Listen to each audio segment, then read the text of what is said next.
Hi, welcome back to Smith and Grezzy. Sorry about the delay in coming back with this podcast.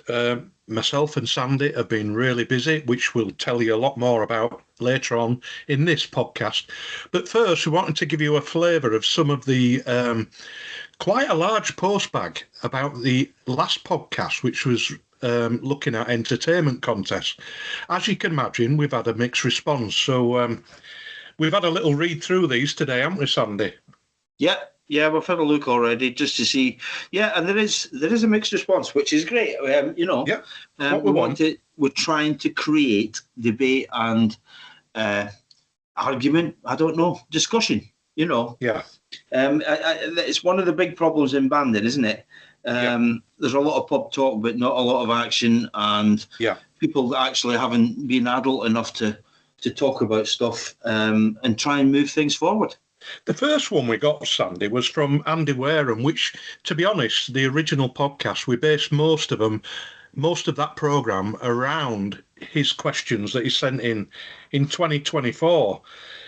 So I'll just give you a quick flavour of what Andy's replied. He's put a quick message to say thank you to you both for featuring my questions in the recent Smith and Grezzy episode. I thought you both made some really interesting points, and it was great to hear you talk about your joint experiences with entertainment sets. I've seen that the episode has caused a little bit of a stir on social media, in brackets, what's new? But for what it's worth, I'm in total agreement with you both.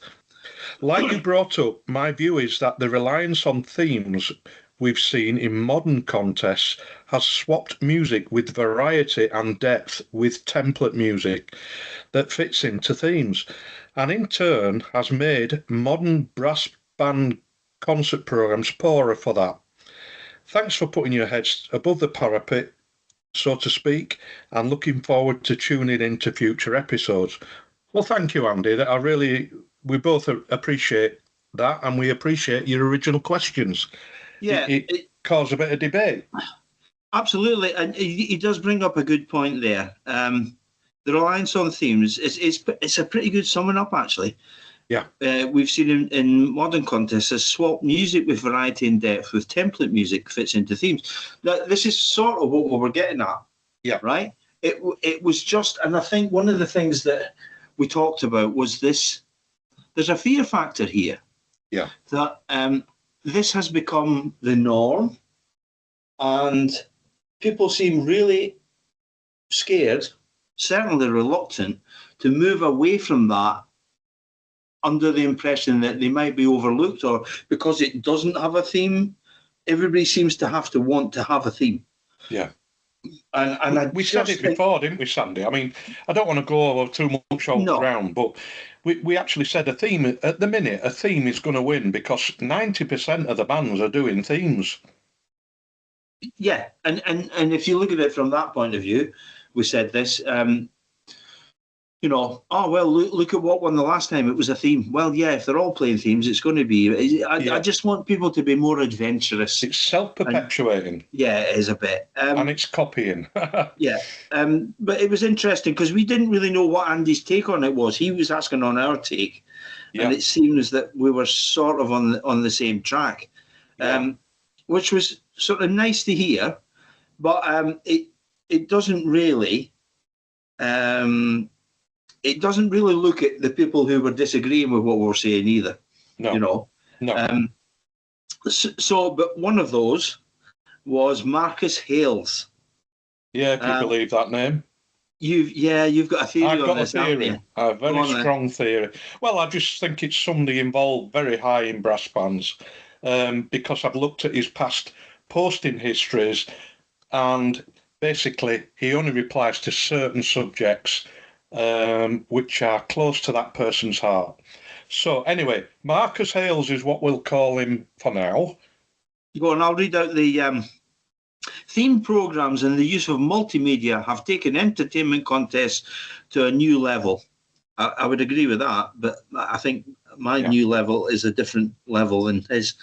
In my opinion, it says, Corey, Fodens and Brighouse have led the way in recent years, and I'd happily buy a ticket to watch these bands perform their programmes. Yeah. The quality of music, I also think, is very good. It might not be to the taste of the old school purists, but if UK banding is to survive and thrive, then it needs to put the audience first. I would totally agree with that. I don't think we put the audience first, and I think sometimes we treat the audience a bit shabbily. Brass in Concert is by far the most popular UK contest of the year, and ticket sales back this up. Yeah, it has been. Whether or not it gets the audience that it used to get is I think more open for debate. I've got an idea for a new theme set, The Valley of the Lost Dinosaurs, featuring Smith and Grezzy. Yeah, great one. So that was Marcus Hales. It's strange that it's very defensive. Yeah. I'm not sure. The quality of music, I also think, is very good. So compared to what? Yeah. Compared to the stuff, and I'm not hankering, I don't want to hanker back to the Howard Snell and Gary Howarth and Keith Wilkinson and Ray Farr and all that. But you've got to, with any musical hat on whatsoever, you've got to admit that those people were absolute masters at what they did and produced music that was based on real quality. Yeah. I know that Ewan did a thing recently about test species on the European on-choice test species, and I thought it was a very astute article, saying that a lot of them are now a bit anonymous, a bit empty, a bit forgettable, and certainly not used again. Well, if you look through an entertainment contest now for the past 10, 15 years, the same could be said. Yeah. How much of the music that's been played in the past 10 years has really filtered down properly into banding? Well, for instance, or been used consistently by the top bands. Yeah. Can you imagine Brighouse having the dancers in every time for that? No, you can't. So it hasn't been repeated. No. Now, Sandy, there's a real opposite in there. He said about the contest being the most popular. There's a letter was sent into as well, not a letter, an email. Let's get in the modern times, from somebody called Ian Archer. I really enjoyed your recent podcast on the entertainment contest. Always nice to hear enthusiastic takes on brass bands and performance themes. That said, I'm a little bit confused. The organisers proudly declare the event sold out. Yet unless the audience has mastered the art of invisibility, the sea of empty seats suggests otherwise. Perhaps people are buying tickets just to support the chairs. It's a bold strategy. Declare success while the audience quietly exits stage left halfway through. If the theme concept is meant to entertain, shouldn't people be staying in their seats rather than heading for the exits or vanishing altogether? Curious to hear your thoughts on that. You had a theory, because you said you saw some pictures. Yeah. Go on, explain. Well, I just feel that yes, it probably does sell out, but that audience is not in for all them performances. I reckon you get an audience in for, say, Corey, certainly, for Brighouse, Foden's, and maybe Grimy if they turn up. But outside that, if you look back and it's all there to be seen on the World of Brass coverage, there's rakes and rakes of empty seats. And I'm curious, myself as well as Ian Archer, why, if it's so entertaining, is all them empty seats? See, this was a point that you alluded to as well on the one he did about the European Championships and the empty seats in the hall when the sort of name bands are playing. Yeah. There's plenty in. I mean, that field has grown as well at the European, and there are empty seats. I mean, I spoke to people who were there who said for one of the band's performances there were. You could virtually count the crowd that was in, watching. Yeah, they sold the tickets, but they've started to have cup of tea bands at the European. But I'm happy. What's made that email interesting is Marcus Hales says Brass in Concert is by far the most popular UK contest of the year, and ticket sales back this up. Yeah, ticket sales, but not audience retention. Yeah, possibly. I'm I trying get to it give when them a it's a bit set of a test break, piece. but Yeah, there's um, always been, in a set test piece contest, there's always been cup of tea bands, as you say. But in an entertainment contest, I'd be curious what every band did. If I were going to go to one of them contests, I'd sit through the lot, because if it's supposed to be so entertaining, I know when I was a kid, I used to go to Granada and Spennymoor and sit through the whole lot. Me and a lot of friends who used to go, and I think you did as well a few times. I used to go to all of them. I mean, obviously the early days I was at Dyke and we never went, and I've explained why. I used to go religiously to Warrington, to the Yeah, arena. I'd be curious to try and find out how many that held or holds. I don't even know if it's still if it's standing, still there. that building. Yeah, I don't know. It always seemed to be a big arena. And then Spinnywall, which was obviously smaller. You look Um, back on some of the footage, Sandy, it was yeah, always full. from Granada. Yeah, it was. Does any band contest have that Yeah, draw I, now I in this get that country? there is an argument against it, but You know, we're struggling to fill sort of 2,000-seater halls. yeah, Where before you look at some of the old Albert Hall yeah, footage from the 50s, 60s, 70s, it was ram-packed. yeah. Change days, yeah, get all that. But I would have thought the entertainment I just think the entertainment thing at the minute is up a bit of a cul-de-sac, and I don't know where it's going. It'll be very interesting to see if anybody's got the bottle to try and break away from it Yeah, and do something different. yeah. But I mean, there's another one here, and Adam Griffiths. The themed ideas have become so tenuous that it's almost pointless, and I think will have its day. Hopefully, quality music is important, and the word entertainment is what it's all about. Entertaining the punters, more originality. I find brass in concert has become an exercise in boredom. Oh dear, I that's mean strong. that is strong, and it's maybe a bit over the top, but I see what he means. I mean, it's just I think the theme things have just had their day. I think, Yeah, go on, let's do something different. Do something, widen the net with music. We're not trying to go back to the old stuff. I just want to widen the net so that it can include anything. You know, is it the copyright that's causing this problem? um, to a certain extent, because they're trying to do with, they're Well, trying not to the do copyright. It's getting it the world getting of brass permissions, coverage, isn't it? getting permission for the things to be recorded and sold. Yes, probably. I mean, it has an issue. Bands, I think, in the main, obtain permission for things, but it, they weren't asking for permission for it to be recorded either on video especially. But now that seems to be the be all and end all, and all of those boxes need to be ticked. And the bands, I think, have Yeah, to sort all that out. Copyright, yeah. I mean, we talked about the copyright rules changing from 50 to 70 years. I think that's had an effect. I think it's certainly had an effect on the sort of music bands are capable of, audiences are capable of digesting. but if you're Been, prepared to been plan, through that before. you've been an arranger for donkey's years. If you Yeah, plan far enough in front, you can get usually permissions to arrange. yeah, I know it takes time. I'm completely with that. But generally, if you put your back into it and do a bit of cajoling and a bit of this and a bit of that, you'll get your permissions in the end if you sell the idea to them. yeah. Um, so I wonder if it's a case of bands aren't using enough time to prepare for I any don't new know. No, arrangements.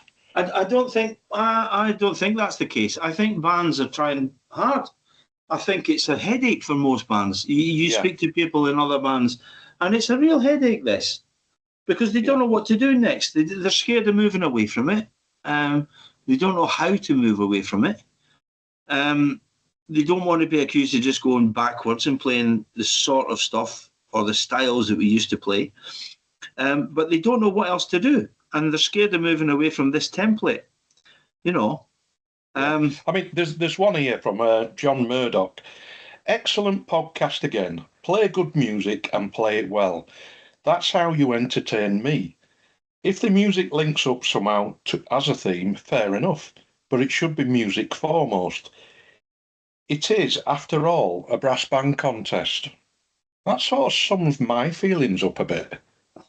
I just want to take the shackles off and stop having everything signposted all the time. We'll get on to what I thought was a good example of something I've been involved in recently. Yeah. Where there was a bit of secrecy involved, and it was just a good variety of music. There was no sort of story theme or whatever else. Yeah, it's interesting. There's one from Ryan Morley, another insightful podcast, blah, blah. What you find entertaining, I might find boring, and vice versa. Yeah. Correct. All right. Case in point is that to an extent, I actually prefer the theme programmes of Brass in Concert to those of Granada Band of the Year and others from the 70s, 80s. But that is most likely down to the fact I am from a younger generation of players. But I agree that overuse of media can be a problem, though. So there is this problem that younger players have been brought up with this sort of stuff. We said this. We did point this out. Playing in youth entertainment contests. Now they seem to be sort of trying to replicate that as if that's the thing to do. He goes on to say, however, what irks me the most is the overuse of the space theme. Yeah. So, as an example, a band will open up with Into the Galaxies, then usually followed by something like Rusalka's Song to the Moon.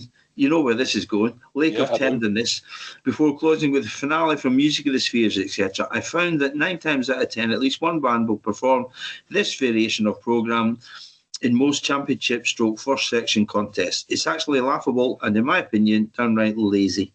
Oh, and don't get me started on the American theme as well. Well, we talked a bit about this, and this is where this idea of signposting everything you're going to do and that has become boring. You know, that everything you're going to do is to do with, I don't know, Robin Hood or space or around the world. That's the best. And maybe the audiences get to Brass in Concert. Maybe we've found the answer here. They get to the the stage, and they get by a programme. They look and they see all these programmes. They go, I don't want to listen to that. I don't want to listen to that. But if they didn't know what was coming, they might be more inclined to stay in. Possibly. I would. I mean, that sort of sums up the sort of things we've been getting. It is open to debate, and I'm certainly not against an argument or a discussion or whatever, a contrary view.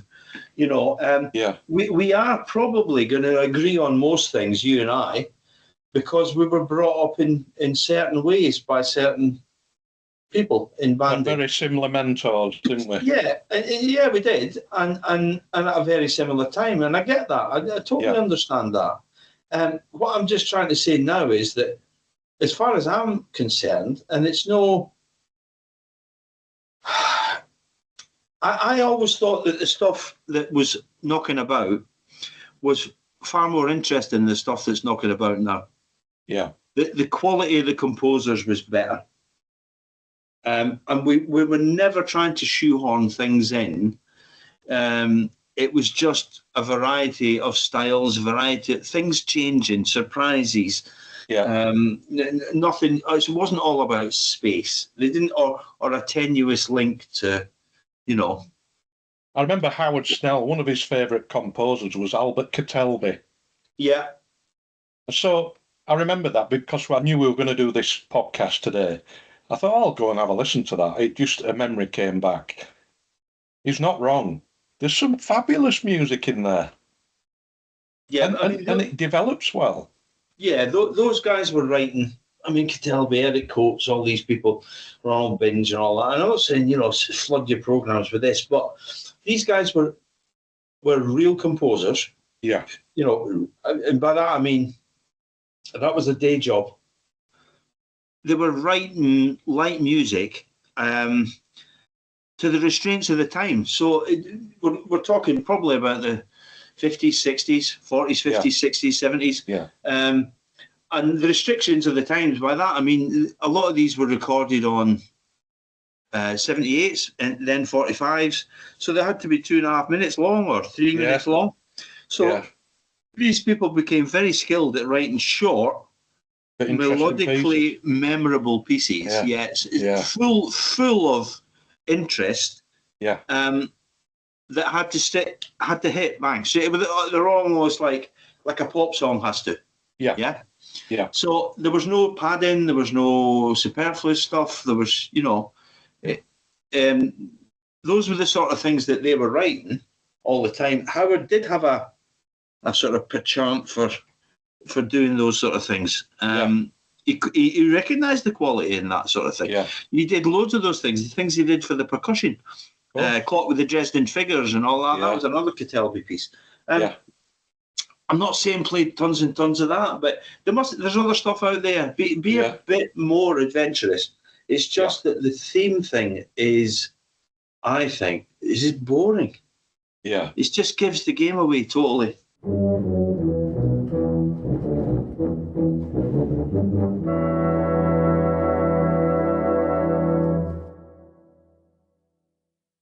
Now, some people got really annoyed at the last programme, Sandy, and we've got one here, typically from Anonymous. It's a good job you two fossils have never adjudicated brass in concert.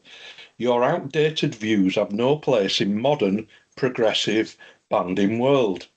I'm surprised they didn't use the word innovative. Yeah. That's always a favourite. Yeah, okay. Anonymous. I do get sometimes some people will want to hide their identity, maybe because of certain issues. I sort of get that, but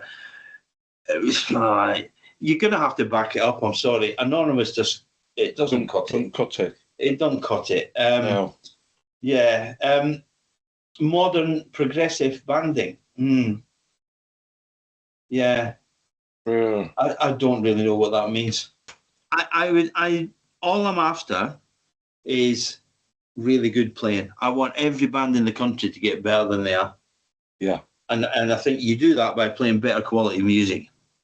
And Absolutely. I don't think we do that enough. I think we hide behind some pretty naff stuff sometimes. Yeah. We've had a couple of other emails along a similar line with made up names. But I'm not going to read them out because they are anonymous and they're along the lines of Mr. or Mrs. Anonymous. It's just a shame that people can't put the name to things, really. This is a bit of the problem with banding, isn't it? I mean, we're just talking, putting our necks on the line. And if people disagree, that's fine. I've no problem with that at all. No, we don't lose any sleep over it. Let's discuss things properly, but let's not hide behind, let's explain why you think things are better. Yeah. So, there was another one saying about Dinosaurs and all this. So, that we're not involved in banding anymore. So that was a surprise to me that I'm not doing anything in banding anymore. But it's news to me that. Yeah. I don't think there's ever any danger that we're going to be adjudicating brass in concert because I've made me feelings more than known about what I think the problems are with it. I think they've created a bit of a problem for themselves with various issues about the marking system and everything else. So again, not particularly bothered one way or the other. Right, Sandy. We've had our say now on entertainment contests, and also we hope by reading some of these out of some of our listeners. And I'd like to thank everybody because this is by far the biggest postbag we've had. With a few discussions coming up in later podcasts that might generate other big postbags. But somebody said, "Thank God you're not involved in banding now." So, Sandy, what you been up to just recently?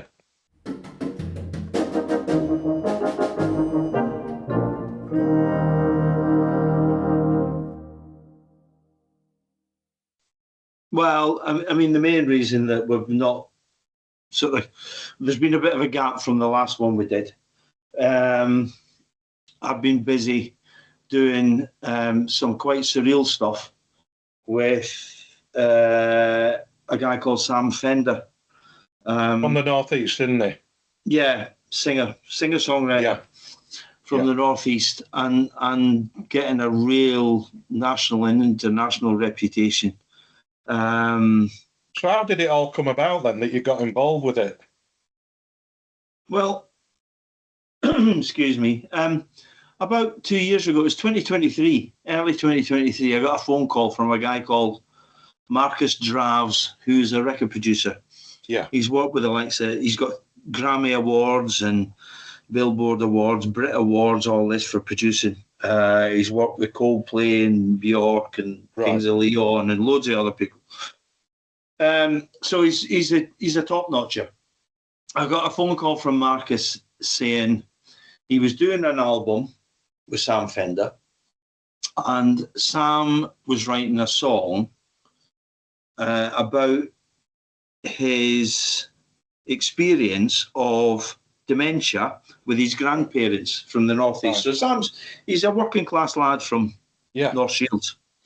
And so he said, would I be interested? The reason he found me was that they had found online somewhere a recording that an arrangement I'd done of Gresford, the Miners' Hymn. Oh, yeah. And Sam had said, I want a miners band to do this because my grandparents and my great-grandparents were all miners.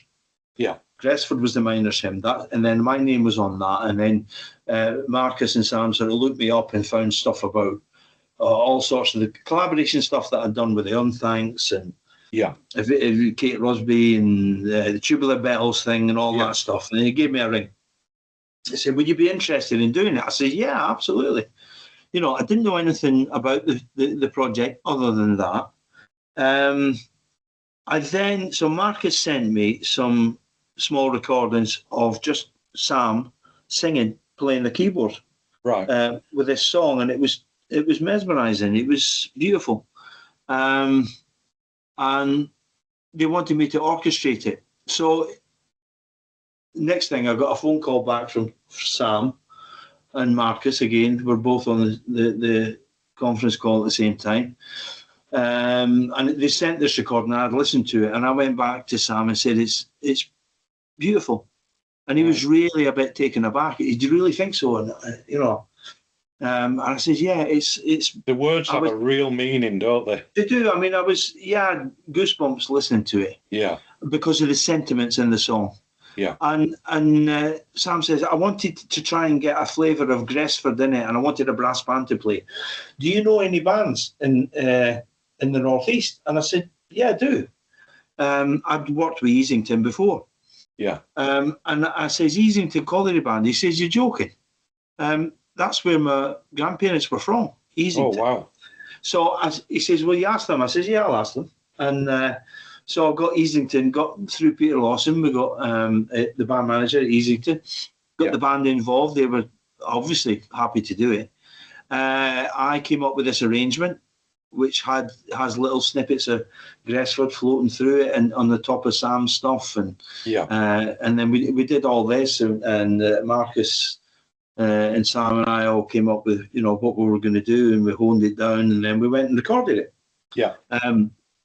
And then we sat on it for ages because Sam was in the process of writing all the songs for what turns out to be this album, People Watching, which was released only in the beginning of the year. Yeah. And Remember My Name is the name of the song that the band's involved with. Yeah. So the band I had to keep quiet about this for nearly 2 years. And then this album came out, and because of the PR machine and the quality of everything else he did on it, the album went straight in at #1 in the charts. Wow. So that was the sort of start of it. That was about February. Then we got a sort of last minute,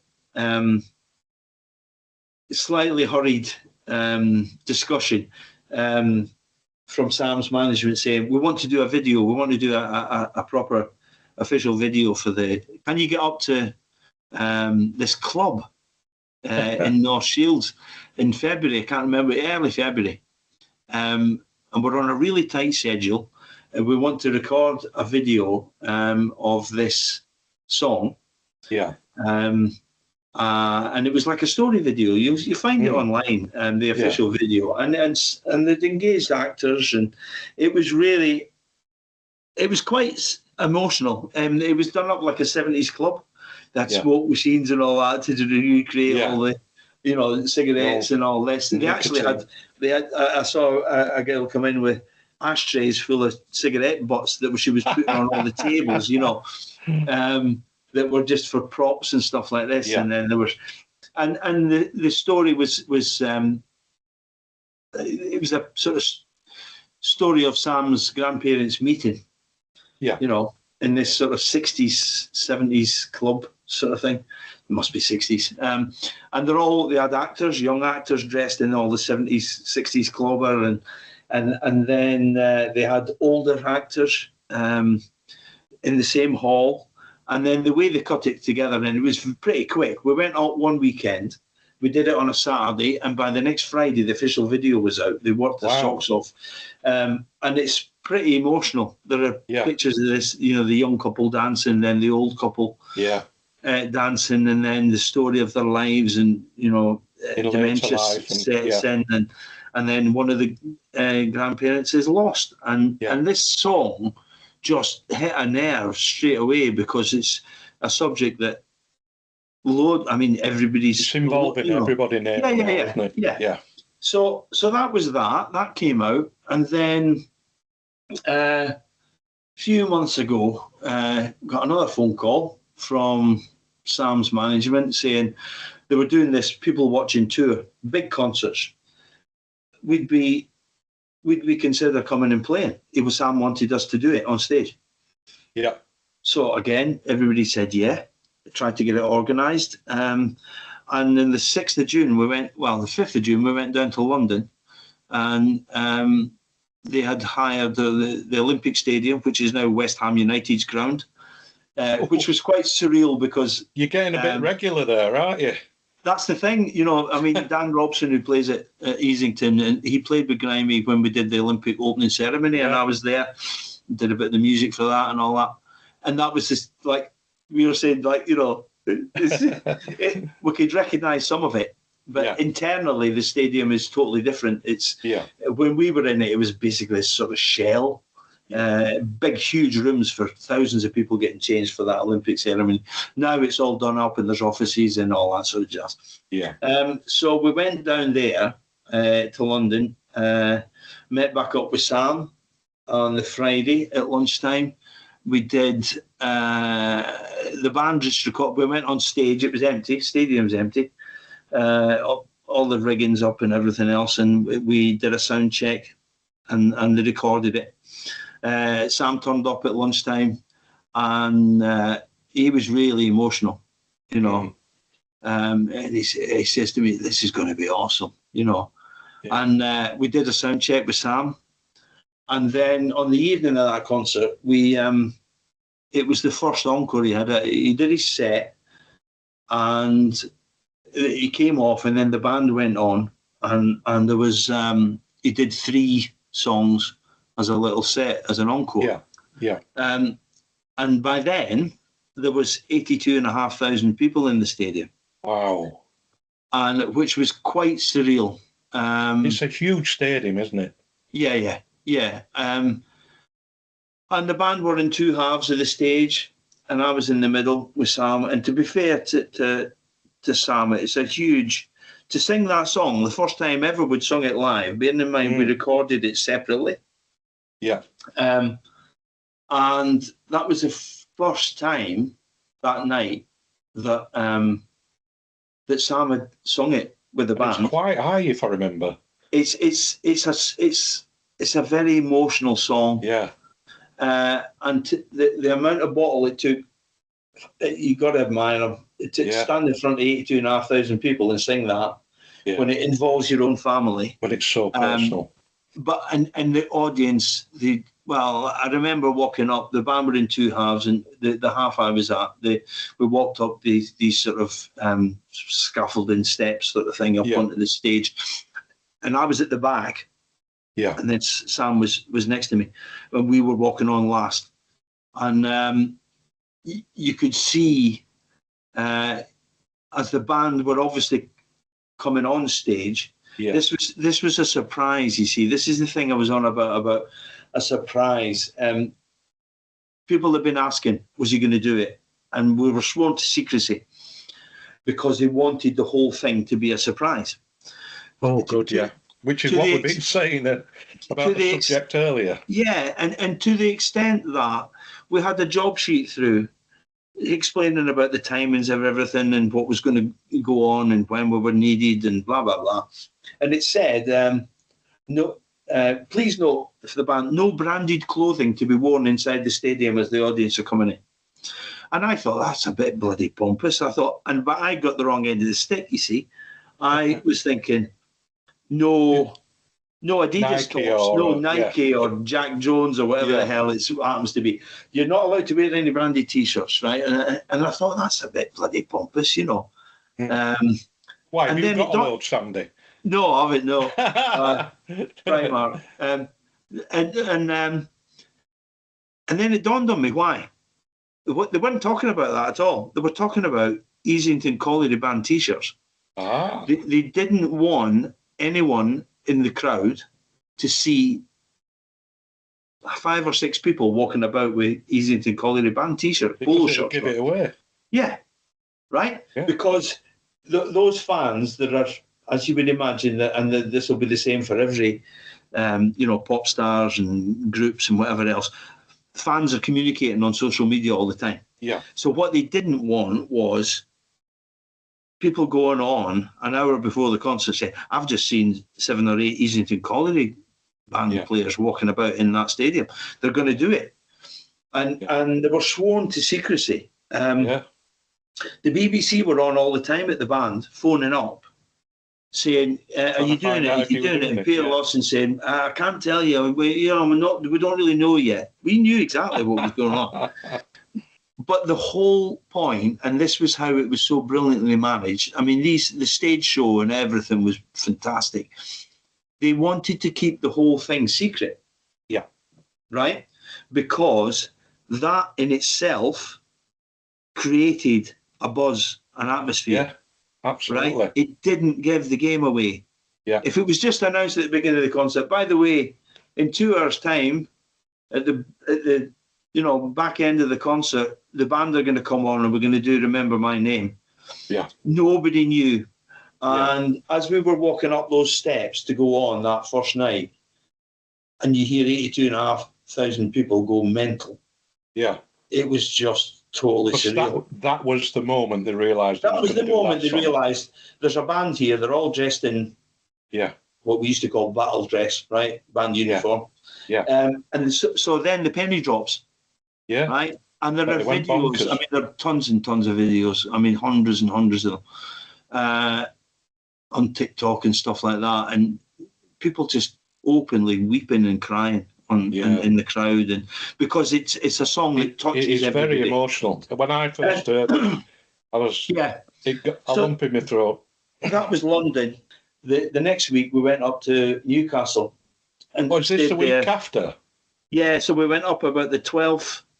Was it the 12th, 14th and 15th? So the Thursday, Saturday and Sunday in Newcastle. St James's Park, 52,000 people every night. Yeah. For three nights. So over the course of 4 concerts in a week, the band played to 230,000 people. Oh my dear. And it was just wonderful. It's an experience you can never, but I learned such a lot from watching behind the scenes, and the amount of people that are involved in putting something like that on, it's just incredible. Yeah, it was just quite surreal, and something different, and it got brass bands into the, and the funny thing, Well, the BBC again, even on the third night in Newcastle, Peter was getting phone calls from BBC reporters saying, "Are you doing it tonight as well?" And he said, "I don't know yet. Well, we've no, he was talking rubbish because again, they didn't want any night because he did change the set list. Yes. He had various guests on and stuff. He was brilliant. He got his old guitar teacher up one night to play with him. He got the best one was there was a 15-year-old lad there busking outside the stadium on the first night. Busking playing Sam's songs, and Sam clocked it, and he got him in. He got him in the next night. Oh, that's brilliant! And he got this lad up on stage to play with him, and the lad came on, and he, introduced him, and he came on, the lad, and he had his guitar, and he was pumping his fist like, yes, And I hope you sent the hat round for a few collections. Well, apparently what happened the next night, he was outside again busking, and he made a bloody fortune, I'll bet. So it was great. But the thing I learned from it was that even on that third night, they wanted to keep the whole thing secret. Yeah. Because they wanted the surprise element. Yeah.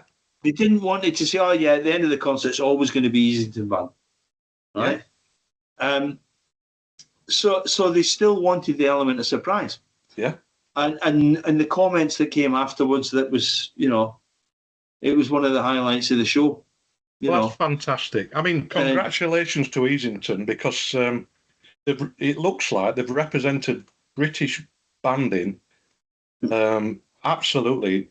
Yeah, they were brilliant. They played really well, and it was a huge, especially for the youngsters in the band, because they're Sam Fender fans. They're all from the northeast, and they couldn't believe it. It was just great fun and a really good thing. And the one thing was, not once on any of those nights was anybody ever asked, "What section are you in? What section is the band in? Or what have you won?" Yeah. Nobody gives a monkeys. Do they? Right? They don't. And they just enjoyed the fact that it was a local band. Yeah. Backing up a local singer, and a huge, huge concert. Well, it looks like Easington have been a credit to brass banding, so absolutely congratulations to them. They have. Yeah, they have. They were made up, and rightly so. And it might not be the end of it. There may be other concerts where we get involved as well. Oh, lovely. So we'll see what happens. But you've been up to a few things as well, haven't you?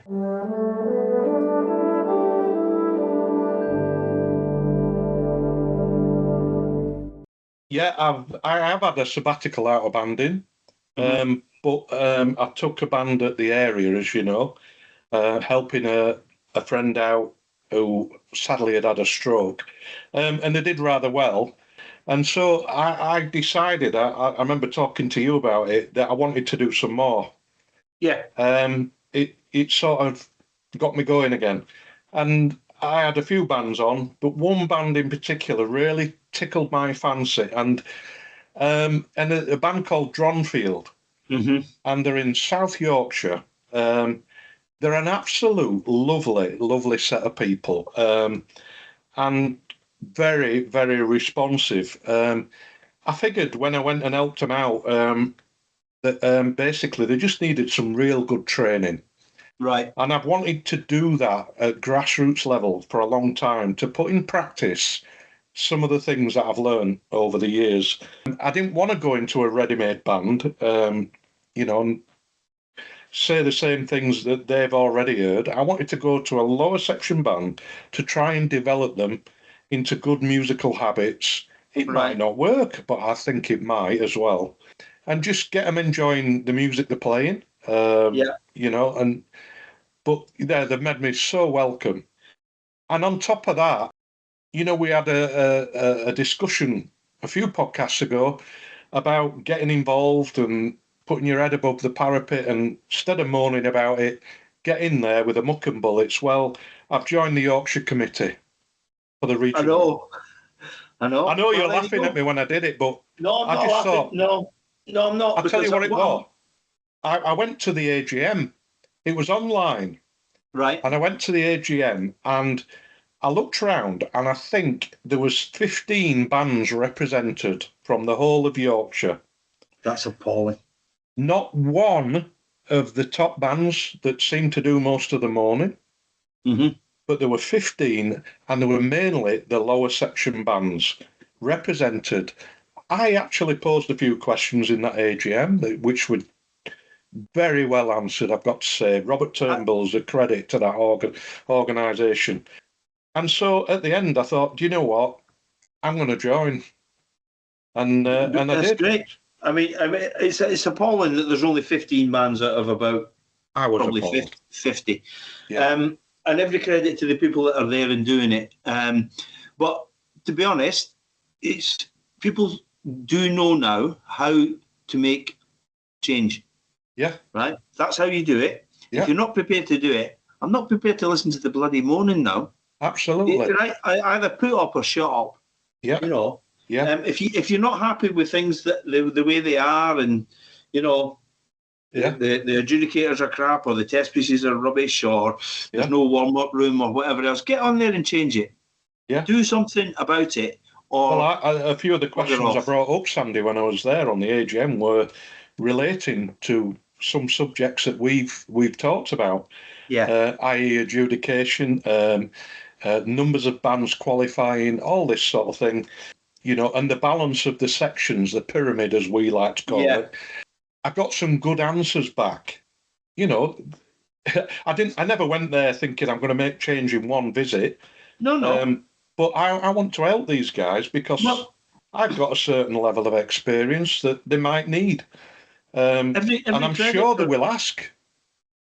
Every credit for putting, saying, right, I'm going to do it. Yeah. But more people need to do it. It's going to mean a busy area weekend for me because I'll be conducting Dronfield.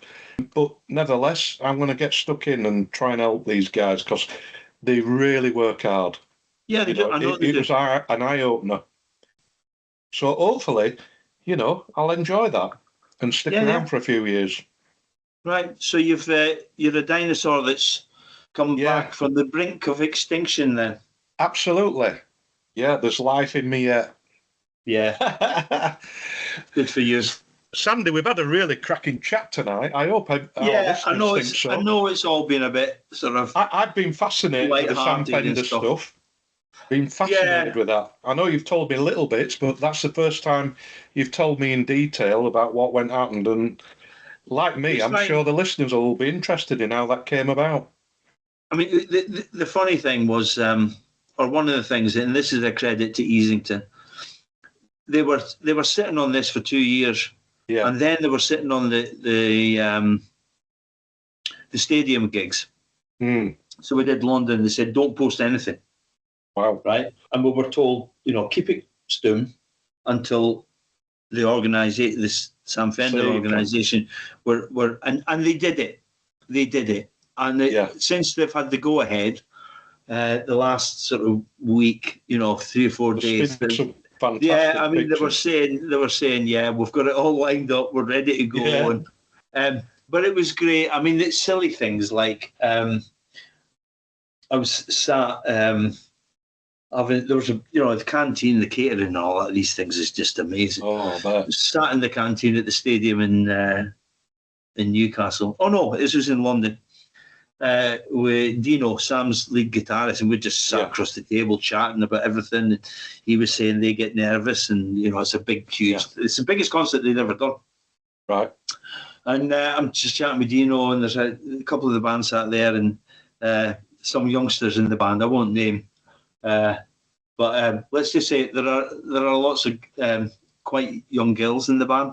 Oh, lovely. And obviously Sam's a big icon up there and all that. And Dino sort of had a chat, and then he got up, take his stuff away back to the, and these girls are just sort of sat looking starry-eyed at Dino, and it's just it's nice. But they're just ordinary lads, and lasses. Brooke sings with them, and they're just enjoying it. They say they get nervous. There's some huge gigs for them. Yeah. And they're just genuine people. I bet some of the youngsters in Easington couldn't wait to get home and tell their mates. Oh God, aye. Oh, I was talking to them, saying, I spoke to, we were waiting to go on in London, and I spoke to young Eve, and we're stood behind the stage waiting to go on, and he was singing 17 Going Under, which was the finale to his concert. This thing's blasting out. The noise is incredible. Yeah. And I says to Eve, I bet you're glad you stuck with the tenor horn now then. And she laughed, and we're behind the stage, and she says, yeah, she says, I'm going to tell all my mates who packed it in, in year 6 and 7 and all that, because it got a bit uncool. Yeah, this is what you could have done, And it was just funny, oh, that's brilliant. And I says, who would have thought you lot would have been doing this, I says, you just never know with banding what might come up and what might, and they were made up. And she says, that she was trying to find it. She says, all my mates are going to the concerts in Newcastle. Wow. And she said, you're not coming? She said, well, I don't know, And she was. She was going to be playing on stage every night, and she couldn't say anything. Oh, wow, that's incredible. It's just surreal, but it's just such a fun story. Yeah. And to see people enjoying themselves and getting so emotionally involved in music. Yeah. And we seem sometimes to be so far up our own backsides, trying to impress each other with 18 minutes of awful. And then you get stuff like this, and he's playing just a variety of his songs. And a variety of all these other songs that are absolutely hitting home to people. Yeah. It sort of makes you think about the whole thing. Yeah. About what are we doing? Who are we trying to impress? Yeah. And why are we trying to impress, or what are we trying to do? So, Sandy, many thanks for letting the listeners and me hear that. Yep.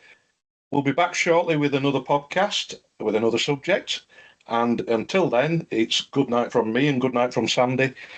Smith and Grezzy, see you soon. Bye.